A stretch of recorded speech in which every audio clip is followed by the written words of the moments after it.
Welcome back to the Pokemon Black No Experience run, and prepare to be floored, I'm about to say. Welcome to Black and White's badge check gates. In my opinion, possibly the best badge check gates in the entire series. Seriously. In fact, I actually feel the need to keep quiet here after this one, because this sequence just never ceases to be awesome. One of the few times where I think having this at night actually makes it look even cooler. Anyway.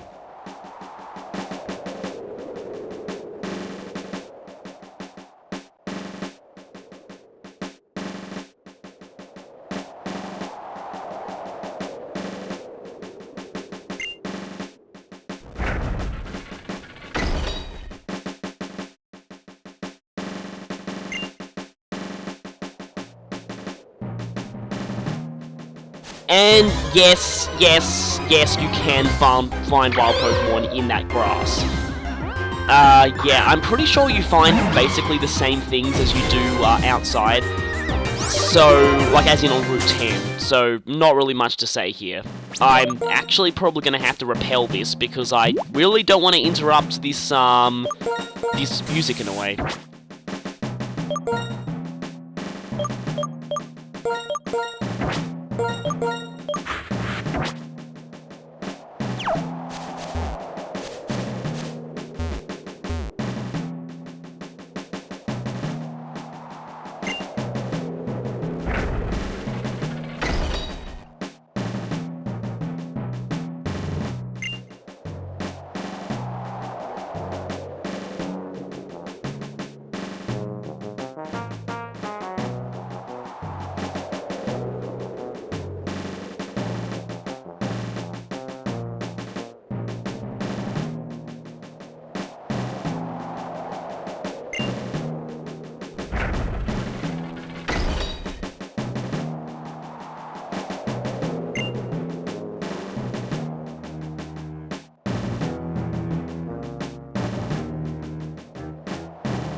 And with that, we are through, and yes, you can actually step into these dragon mouths.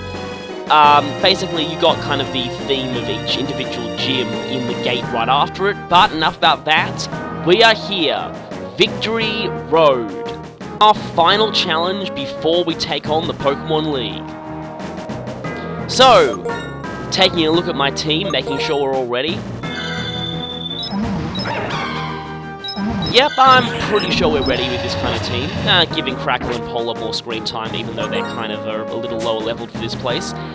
Definitely, we've got lots of repels, gonna need those.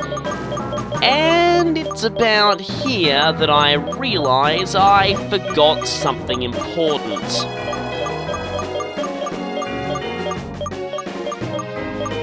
Just wait for past me to realise. And yeah, it seems that I forgot the smoke ball. So back we go. Having to switch between, having to like shuffle around the Pokemon in my party so often, it's very easy to lose track of who has what item, and I just happen to leave the smoke ball on someone who is in the PC. Believe me, we are going to be needing that smoke ball in here, trust me. You do not want to enter Victory Road without it, just seriously. For real this time, we're back in Victory Road, or more like Victory Cliff in this generation. About this Victory Road, I will say, at the time this came out, this was hands down my absolute favourite Victory Road in the entire series. It just manages to be quite different from a lot of the other ones.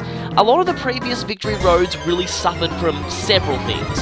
Being kind of boring, like most regular caves in the series, not really having much to distinguish themselves from, again, other caves, in terms of both design and the wild Pokemon that appear in them. Most earlier Victory Roads in the series, you just encounter wild Pokemon that you'd already found before earlier in the game. And as such, there was really very little reason to actually bother fighting the things in Victory Road, because usually it was just, you know, Gravelers, Machokes, Onyxes, Golbats, the same kind of stuff you've been seeing in caves all... Oh, I thought it was Ace Trainer Shauna for a second, but no. The same kind of stuff you've been seeing in caves all game. This Victory Road, on the other hand, it's actually very unique, and the Pokemon selection is unique too. Just about all the wild Pokemon you'll be fighting in this Victory Road are in fact unique to it. And really, you're still using Gust at this point in the game? Seriously? But anyway, I'll talk about the wild Pokemon later. For the time being, we have the trainers. Now, as is often the case in the series, the Victory Road trainers are actually quite tough. For the most part, they tend to always use quite strong, fully evolved Pokemon at the high levels, and often with reasonably decent movesets too, this notwithstanding. Yeah, I often find that in Nuzlocke, people do tend to lose Pokemon to the Victory Road trainers, and that actually does make quite a lot of sense, seeing as they are actually quite tough as far as trainers in the series go. I mean, heck, even some of the Victory Road gym leaders...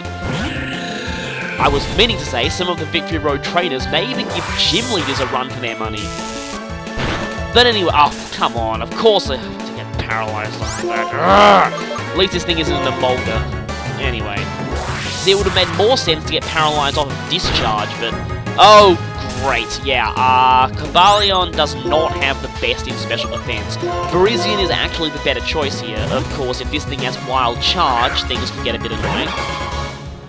But yes, Virizion resisting Electric and having better special defense is the better choice here. So yes, like always in the series, you really have to know your team's strengths in Victory Road. You really need to be able to deal with a whole variety of opposing... Unless they flinched you! Really? Really? Really? Oh, are you serious? Okay, phew. Wow, okay, I'm probably gonna have to heal after that.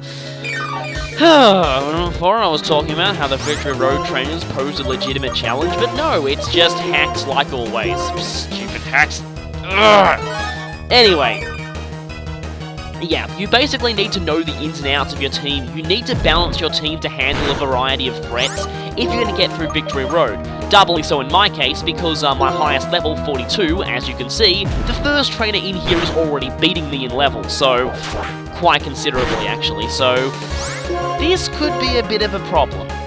And unlike X and Y, when I went into the Victory Road under-leveled, but I was still gaining experience for the battles, here I gain no experience whatsoever, so this can be legitimately challenging, and I quite like that. Oh, Spark, okay, you got Spark, that's alright, unless you paralyze. Okay, good. I was half expecting him to paralyze there. Yes, you want to bring a very big stock, and I'm just realizing this thing is outspeeding Virizion, which is actually quite fast, so... I still, to go back to the movie, I still find it kind of hilarious that Keldeo says that Virizion is the fastest member of the Swords of Justice, despite the fact that all 4 of them actually have equal base speed. Maybe the Virizion in that movie just has a plus speed nature and the others don't. That would kind of make sense. Anyway... Yes, you want to bring a very good stock of full heals. As you can see, I have lots of Moo Milk. Yes, lots of healing items, lots of revives, lots of full heals. You are going to be needing it, seriously. Because not only are the trainers quite tough, if you're not careful, the wild Pokemon can actually do quite a number on you too, as I will discuss in a few moments when I actually start finding wild Pokemon. Now, oh yes, you might want to save your... In a pinch, you might end up needing PP restore items. Chances are I'm not going to for a little while, but just a thing. Now, okay, we're out. Good. Now, also, the inside and outside of Victory Road actually have different encounter lists.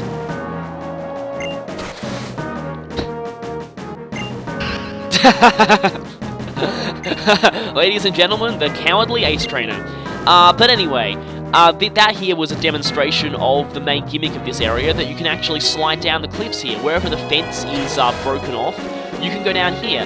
Now, other interesting thing about the outside of Victory Road is that the cracked ground acts as grass, so you find wild Pokemon there. And as you can see here, we have Heatmore. Again, a Pokemon that can only be found in Victory Road. That's why I like this place so much. It's just that there's actually a reason to catch Pokemon here, and I might actually go ahead and attempt to catch this thing, even though Heatmore's probably not going to be that. Oh, great. It's kind of funny that in that Heatmore learns Bug Bite, but in this case it's not so much a bug biting you as it is biting bugs. Interpreting the name of the move a bit uniquely there, but yes, Heatmore is based on an Anteater slash Flamethrower slash Engine, which you have to admit is actually pretty cool. It's not the best Pokemon in existence stat-wise, far from it, but hey, I guess it's kind of cool. And it has an interesting dynamic with another Pokemon in this area, so, that is kind of nice. Of course, it's still stuck with Flame Burst. What is it with a lot of these Pokemon liking to use Flame Burst when it's actually not that strong? And also, I really don't want to accidentally slip up and select my Master Ball. I always get so paranoid whenever the Master Ball is in my inventory. I just get so paranoid that I will accidentally end up using it. Because, yeah, you can't store items in storage anymore, which is kind of annoying because often I would like to store the Master Ball until I really wanted to use it. Then again, it's kind of nice, having one of those on you, because if you encounter a shiny that has Roar or Whirlwind, then you can just chuck the Master Ball. Anyway, what am I going to call this thing? Okay, I have to hand it to Past Me for that one. Nom nom nom nom nom nom nom. Yeah. I believe it also has access to the Gluttony ability as well, which kind of makes sense. But anyway, yes. Heatran's main gimmick is that it eats Durant, which you'll be seeing probably very, very soon as we go into the interior. And what we got here? It's gonna be... No, it's not Durant, it's Dino. Dino is a very interesting Pokemon, but I'm not entirely sure I actually want to catch one. Nope, I don't want to catch one. The problem with Dino is... I have another one of those quote-unquote Magikarp power Pokemon, so it's virtually useless in a no-experience run when it can't level up. Here is Durant.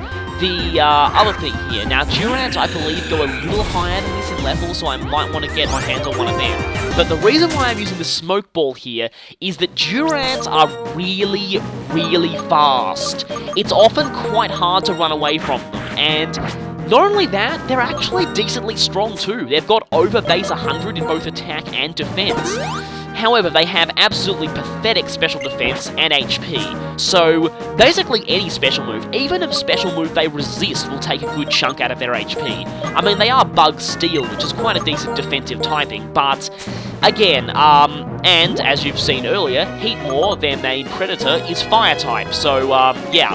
Apparently, according to the Pokedex, Durant apparently evolved Steel Armor to protect itself from Heatmore. Unfortunately, that backfired horribly because not only did it make them even weaker than, to Heatmore, but it made it so that, their manner of death against Heatmore is even more horrifying than it was before. Previously, they'd just get eaten. Now, they get melted alive inside their own armor. And I'm not kidding, that's actually what the Pokédex says about them. I believe it's in one of Heatmore's other entries. Yeah, the Pokédex is just incredibly disturbing by kids' game standards most of the time. And I just realized that, yes, you can't actually get that item without a surfer, so I may need to actually come back here. Oh, okay, what I am doing here is not waiting for that little thing there. I was actually waiting for my repel to wear... Oh, I wasn't. Oh! Okay, yes, this is what I'm doing. Okay, sometimes I forget what past me is doing. I may have just moved on here. Okay, what I am planning to do here is, I have used a repel when my lead also, a lot of items here, but anyway. I have used a repel when my lead Pokemon is level 42. Now, what this means is that there are actually Pokemon that can appear here that are slightly higher than that level, or equal to that level, in my case. I believe Durants can appear at exactly level 42, and I just ran into a Dust Cloud. Yep, Dust Clouds in this area give you Excadrill. Unfortunately, this is not quite high enough level for my purposes. Also, I did not exactly want to fight an Excadrill because, I don't exactly want to catch one because relying on one of those is just kind of cheap. But again, what I'm using here is I'm using Repel to attempt to control my encounters. I think, I'm just, yeah. Okay, Egogi is like level 40 or something, isn't she? I just realized, not 42. Anyway, I'm trying to read the system so that something that higher than that level can appear. Unfortunately, for a fair amount of searching, I had no luck whatsoever, so I decided to give up and move on. Yeah, you really don't need to see that. Anyway, we have another Ace Trainer here. Now, the one before us used a Whimsicott. If this person uses what I think he's going to use, I'm going to be a little bit annoyed. So, 2 Pokemon, like always. Stoutland, okay, right, that's not what I expected. But anyway, Stoutland can actually be quite tough, because I believe it knows the Elemental Fangs and things like Crunch, so I want to get out of that. And let's see if I can bait Justified here. Cobalion is a good matchup in this case, because... Okay, good, Crunch. This is going to trip my Justified ability. There we go. And I am super effective against Stoutland. Okay, so this is going to benefit me quite well. I do like using something that's weak to Dark, because it's good for baiting Justified. But wow, even with Justified, I can't one-shot, which is annoying. But anyway, Cobalion is resistant to most of the things Stoutland can do, so this is actually quite a good situation for me. So, hopefully, this Justified boost will help me against... Oh, it's Scolipede. Okay, I guess I should try Work Up him. Steamroller is a bit weird. It's technically Scolipede's signature move, but the only really notable thing about it is the fact that it has a flinch rate, which of course is going to go off against me every single time, isn't it? Oh, flinch and crit, seriously? Anyway. Yeah, Steamroller is actually not that great of a move, but for some reason Golem gets it too, I think. I don't know if Golem is the only other one who gets it, but it's interesting, but it's a little weak. But anyway, this here is Scolipede before it really hit its stride. Scolipede, I believe, in Gen 6. I mean, I don't believe I know it, because I actually have a couple of these babies myself. Scolipede, I believe, had its hidden ability actually changed to Speed Boost. No, the thing that I'm not entirely sure about is whether its hidden ability was just made available, whether it was always Speed Boost and it just got made available, whether it was actually changed. I have a feeling it was actually changed. The thing is, Scolipede is really, really good as a baton passer now. Like, really, really good. Unfortunately, Ninjask is pretty much totally worthless now. I mean, also, not only did Scolipede get a... Really? Really? Are you serious? How many flinches have I had so far? I mean, it's pretty much doing nothing to me, but still. Those flinches are really irritating. And yes, I believe this thing doubly resists fighting, so, yeah, my Justified boost wasn't actually that big of a deal. But anyway, and you are down. Again, poor Ninjask. Pretty much completely worthless now, given that Scolipede does everything it can do better. But anyway. It's funny, the only Scolipede I've actually faced so far, I managed to take out in one hit before it could speed boost, so I really haven't been on the receiving end of that terror myself yet. Oh, but I'm pretty sure I will one day. And it's the Cowardly Ace Trainer. And he's still cowardly. Anyway. Oh, I bet there's got to be something hidden over this area. Oh, and we also have Fracture. Have we seen Fracture in any other cave? I'm pretty sure this is the first time we've actually found one in the wild. And that is level 40, which is actually quite nice. I might try and catch this one. And I keep forgetting that I have quick balls. Always best to chuck one of these at the first opportunity. Yeah, I had axed you before, and now I have a Fracture. Which, okay, if I had 5 rare candies, I might be able to evolve this thing into a Haxorus. I just realised that might actually be a relatively decent option, anyone else who's playing a no experience run. It does cost you quite a few rare candies, but it's probably worth it considering how insanely powerful Haxorus is, and it'll probably serve you well. Oh yeah, and since the first one was the Vake, I'll just call this one Teach, despite the fact that it's female. Anyway, see, again, if I had known about a certain thing at the time I recorded this, I would have called a female one Labris, but anyway. And Heatmore again. Do kind of like that both the inside and the outside of this Victory Road have different encounter lists for the most part.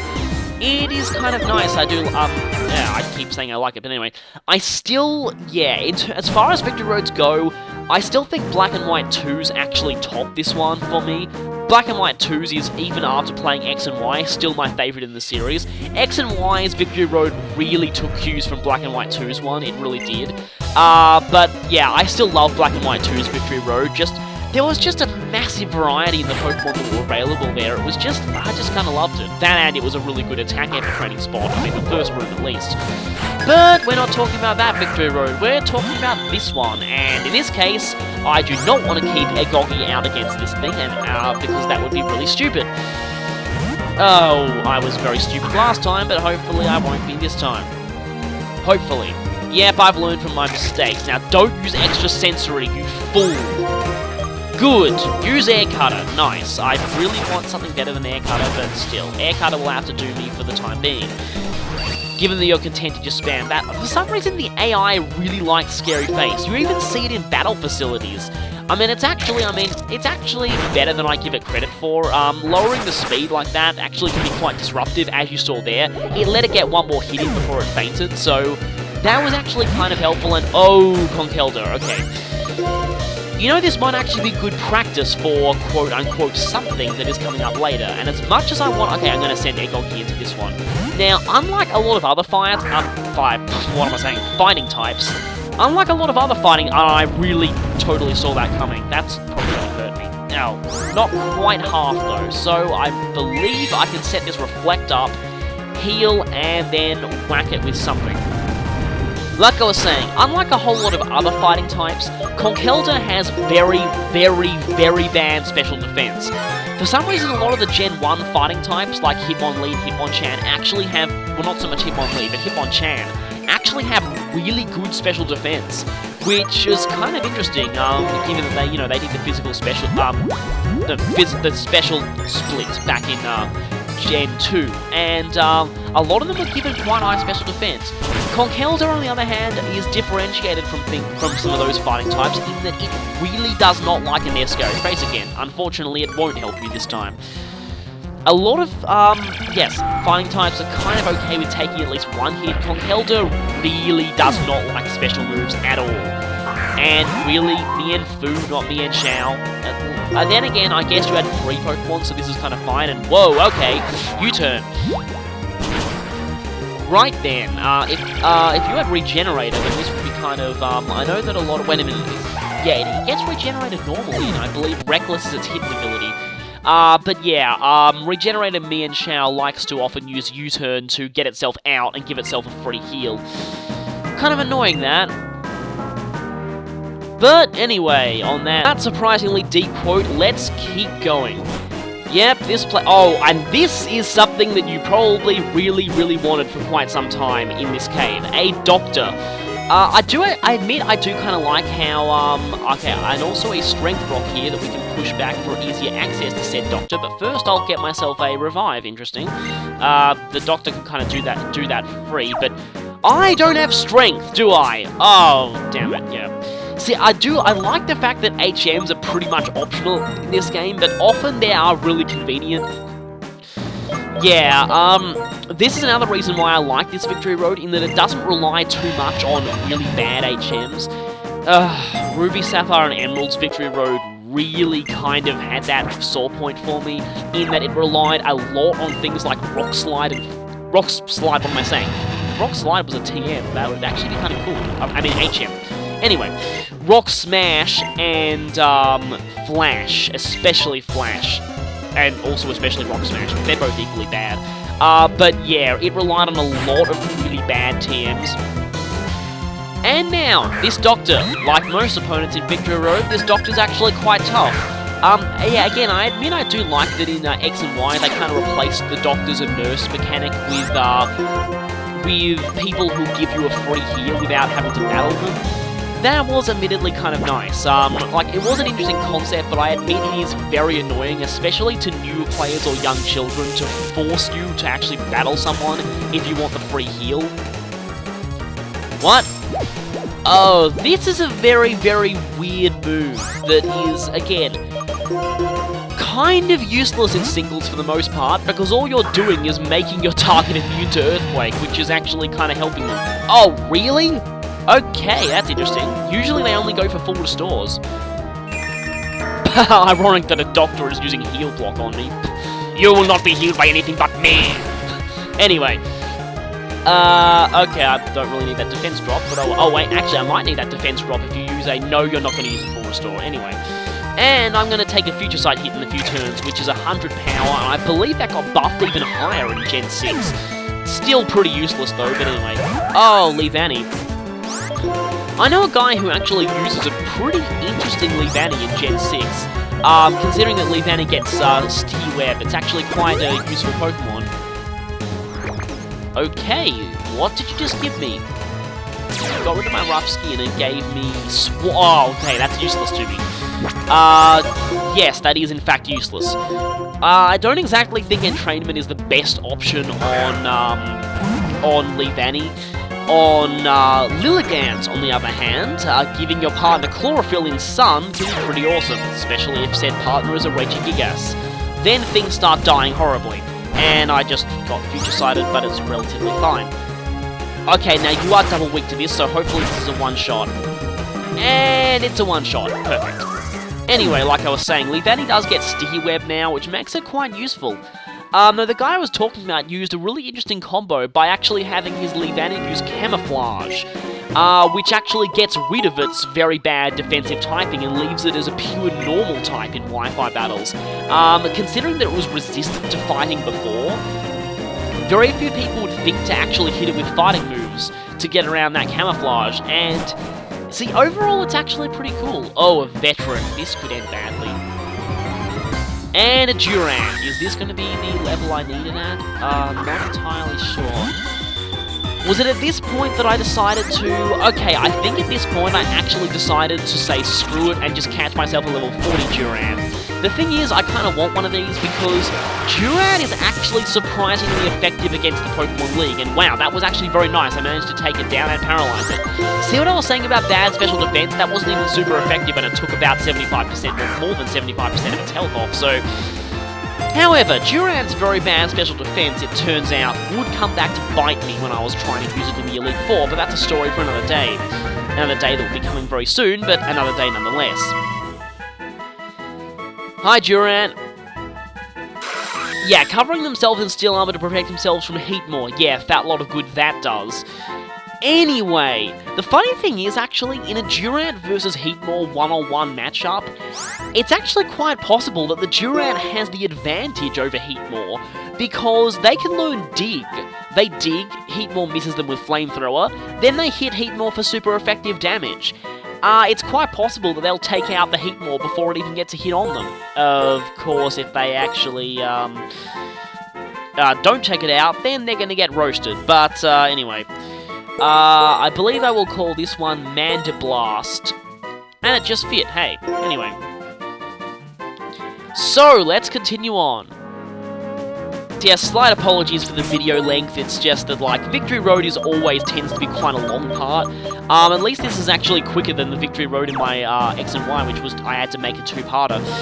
And I know someone who has a video of them going through Victory Road in, like, their playthrough that's 1 hour, 30 minutes long, which is kind of insane. But anyway, yes, I will look at your Pokemon.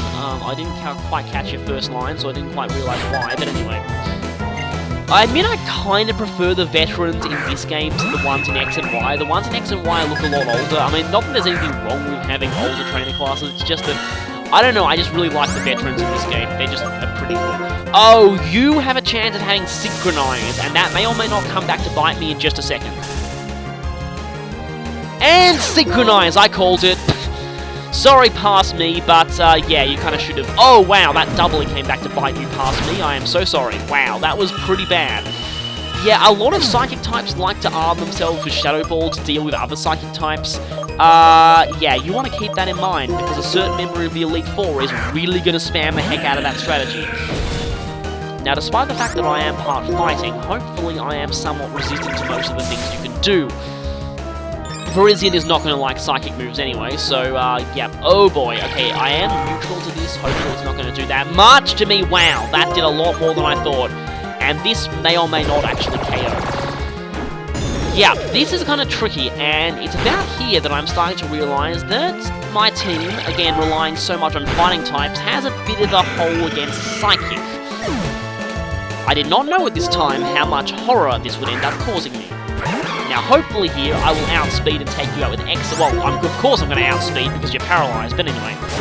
BHM is a very interesting Pokemon. I've actually used one on one of my Trick Room teams. It's actually a lot better than you'd give it credit for in doubles. Oh, hey, Heatmore, did you catch that right here? And I want to get out of that because I don't want to be... Anyway. And hey, Crackle is actually getting some use. I didn't think she would. Oh boy, yeah, this was the move I was... Wait, you have Dig too? Interesting. And... who's faster? Okay, you are faster, that's good. So you dig up, hit me, activate your Rough Skin, my Rough Skin, and Rocky Helmet. Only took me this long to actually figure out that combination. I mean, I knew the combination before, I just didn't figure to use it on this thing. And you may or may not end up actually KOing yourself off of, yeah. So, hit me, you come up, I take damage, Rough Skin, Rocky Helmet, not quite gone, but my Dragon Claw finishes you. So, that wasn't too bad at all. But again, my team does have a bit of a hole when it comes to Psychic types. Oh boy, and my team especially despises this thing. Oh, I thought I wouldn't have to deal with you again. Lilligant! Ah! Hello, Lilligant, we meet again. I was not looking forward to this. Yes, for those of you who don't know, I've had a bit of an annoying experience against a Lilligant in the past. It very nearly swept my entire team. Due to this move, the Quiver Dance. Yup. You let this thing get a few of these set up, say bye-bye team. Yes, Lilligants are surprisingly annoying main story opponents. Also, if you let it do this, oftentimes, due to the stupid hacks of the AI, you will constantly hit itself while it gets itself lots and lots of free Quiver Dances. One hit myself. I only need one more, I only need one turn of not being confused. And really, okay, that's... Special defense drop. 2 hit myselfs. Got any full restores in here? I might need to use one. Okay, I'll just go with the Moo Moo Milk. Please don't Quiver Dance again. So even with Quiver Dance, even with resisted moves, it's still doing quite a lot of damage. Uh-oh, and I got a special defense drop. This might end up kind of badly. Okay, that's doing not that much. Okay, let's see. When you are faster than me, and you get hit with 2 of those. Okay, so my healing is virtual. Oh, really? Wow! 3 hit myself. 3 hit myself and 2 special defense drops. Okay, yeah, you're starting to see why I hate Lilligants now, despite the fact that I still love the one that I use in my Sun team. But anyway, the one I use in my Sun team does not use either Quiver Dance or Tittle Dance, so I'm kind of fine with it. Oh, really? Wow! Okay, I am actually screwed. So at 3 hit myself and 2 special defense drops, I have to go out because you're now 2-hit KOing the Energy Ball. On something that resists Energy Ball and is known for its special defense. Yes, really, wow. Oh boy, are you 2-hit KOing me? No, not again, not again, it will not happen again. Must finish you, don't survive this, please don't. Critical hit just when I needed it, thank you. Die, spawn of evilness. I don't like Lilligant in this thing, and I really need to go back to the doctor. I really need to go back to the doctor now.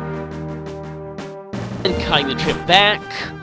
Hello, Doctor. I'm afraid I suffer from an acute case of Lilligant.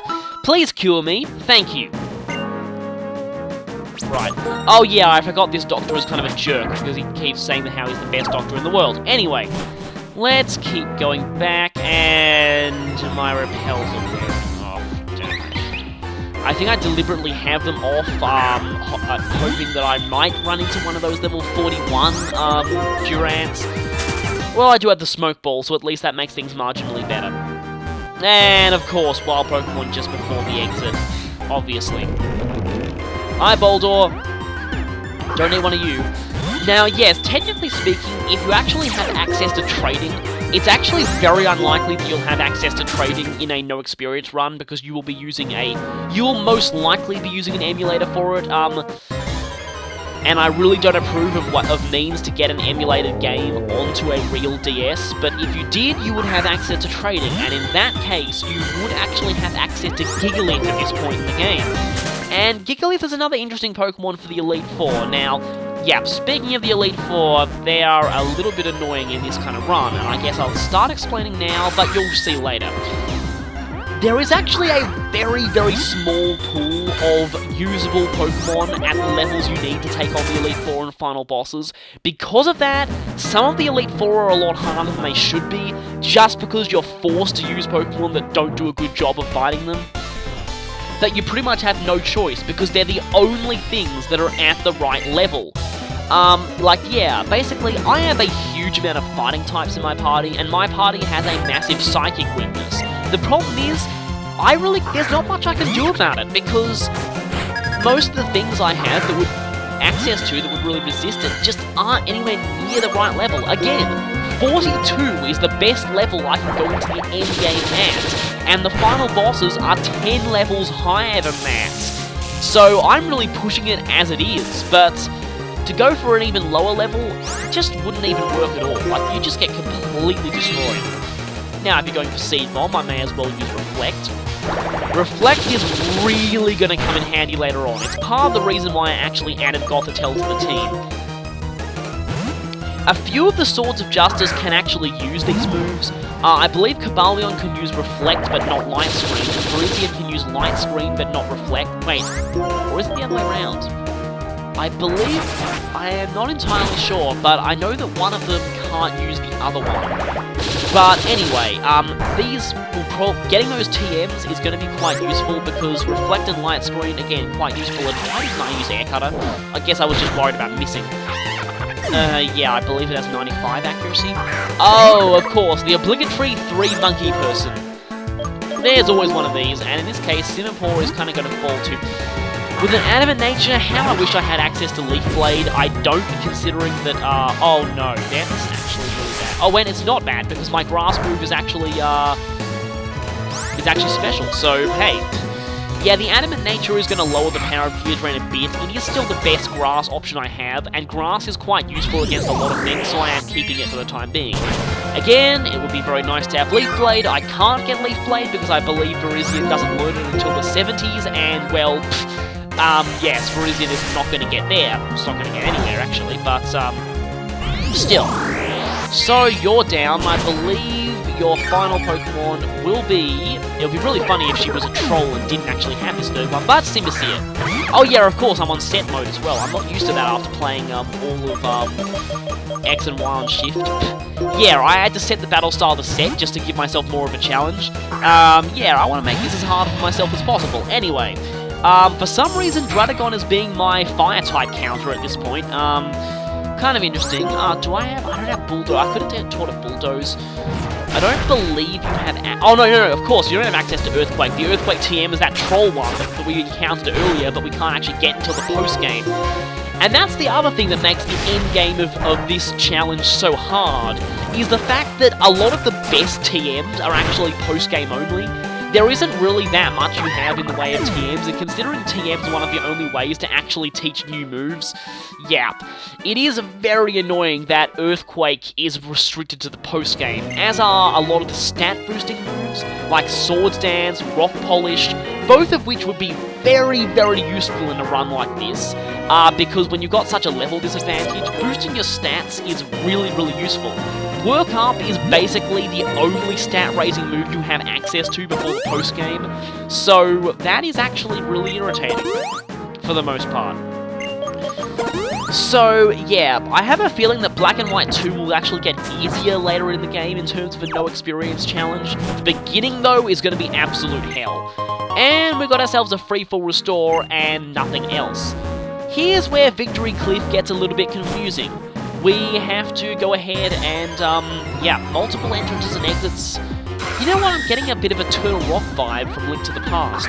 I still haven't played Link Between Worlds. I kind of want to, but I haven't had a chance to get it because I've spent most of my money on Pokemon lately.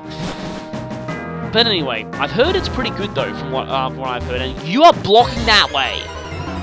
Would you kindly move out of the way so I can go there, please? And I did not mean the Durant. Anyway, I hear Durant was part of a at one point, very popular deck archetype in the trading card game that involved using a whole bunch of Durants to constantly drain your opponent's deck until they ran out of cards. Interesting concept, but I don't think you can actually use them anymore. Anyway, stupid Boldors. Yeah, I guess even though I'm wasting a bit of time with having to run from a lot of things, really, I find one right on the very edge, don't I? Oh, hey, Volibai's here. I guess not everything you find here is unique to the area, but I guess it's actually pretty, most of the stuff. It's actually kind of interesting. A lot of the ones you found earlier, like Woobat and Volibear, or Rufflet if you're playing the white version. I forgot to mention that Volibear is in fact a version exclusive.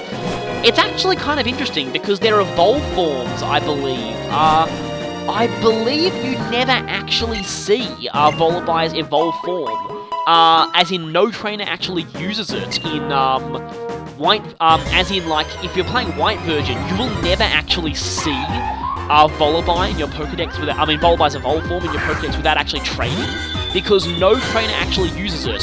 That is not the case with Braviary. In Black version, there is a trainer who uses Braviary, a quite important trainer at that, who uses Braviary. So you can actually register Braviary as seen in Black version. But in White, you actually are not out of luck when it comes to Volibear's evolution. No in-game trainer will actually use it. But for some weird reason, the same is actually true for Ferrothorn. Ferrothorn, you actually will never register that as seen in your Pokedex, unless you evolve Ferroseed. Interesting, that. Okay, I have a feeling this is going to go, not so well, because, yeah, the thing is, I actually missed quite a few items on my first pass through this place. It's actually quite complicated, and there are a few notable TMs you can find here. One of them you kind of need to have explored the whole thing to get, but the other... Oh, hey. Now, here's something interesting. I actually might want to pick up... Really? I actually might want to pick up some of these gems, because they're going to be quite useful going into the Elite Four. They are one use only as a main story item, so you really want to make that one use count. But hey, you're holding an Everstone. Okay, that's interesting. I don't need an Everstone, but nice to know. Anyway, you really want to make your usage of those gems count, but they are quite helpful, especially like things like Ground Gem and Rock Gem. When you really need to get that KO on certain things that are weak to those types, they can actually be kind of useful in this challenge. You just need to make sure to use them wisely, because again, you only get one use of them. You could actually just stay here and farm them for a little bit, but anyway. Clang, eh? Speaking of the gems, it's probably now a good time to mention that people really have no idea where the gems are apart from normal gem in X and Y. There is a normal gem, I believe, in the, what's it called? The cave that has Zygarde in it. But that's the only gem we know of at the time, for the time being. The interesting thing is, apparently the boost given by gems has been nerfed from 50% to 30%. Which I'm actually a little iffy about, because gems I don't really think were that broken before and weren't really that deserving of a nerf. And not only that, but when you're consuming a one-use only item that was only going to help you for one attack and one attack only, you need to make that count, and the 50% boost just made it really useful over other things. The thing is, if they're only a 30% boost now, you could just use Life Orb instead and get the same benefit multiple times in one battle.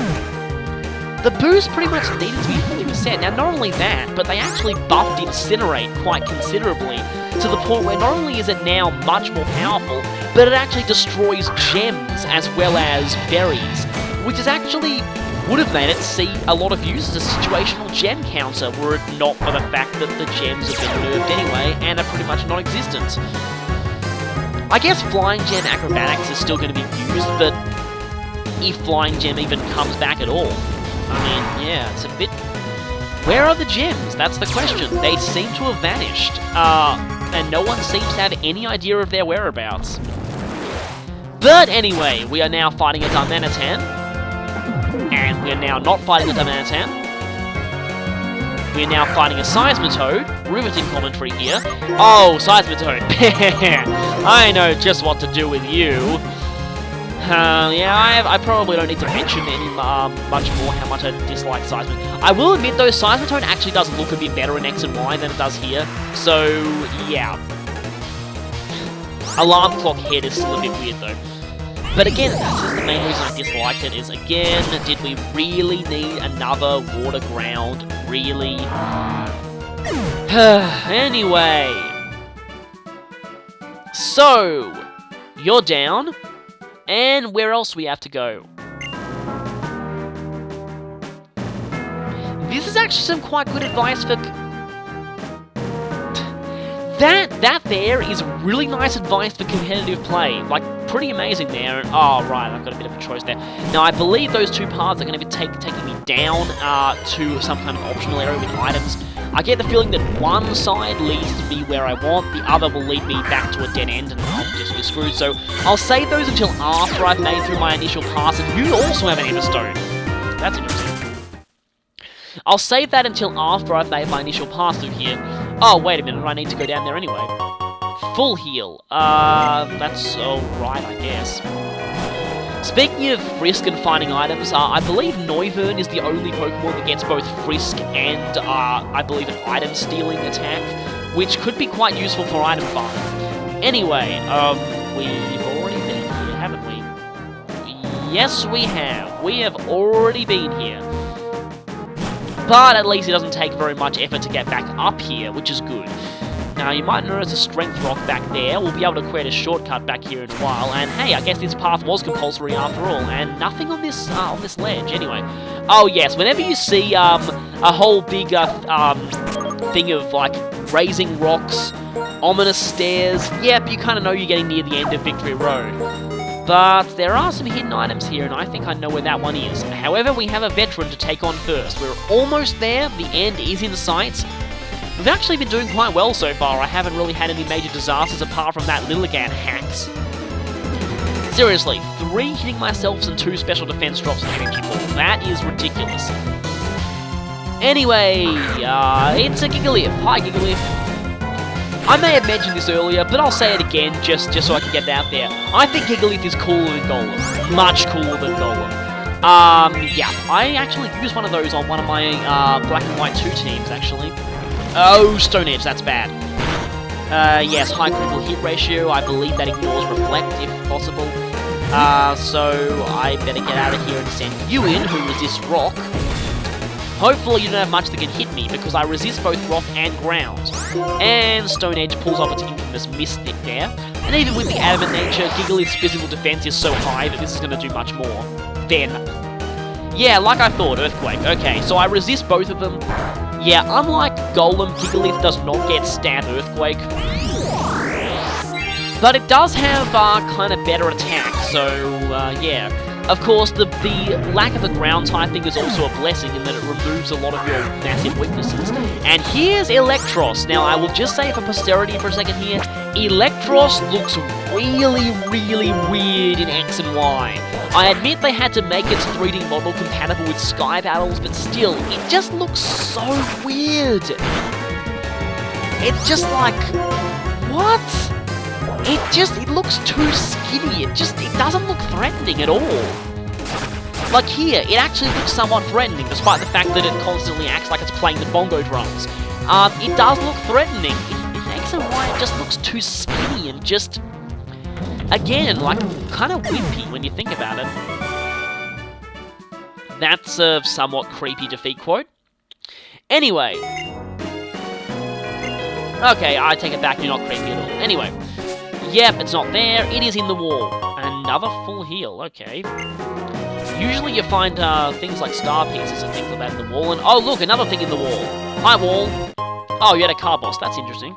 Might end up using a couple of these before the Pokemon League. But anyway, we are actually done here. This is actually the end. If we go here, this path here will take us straight to the Pokemon League. Okay. Don't listen to him. Don't listen to that guy. Don't listen to him.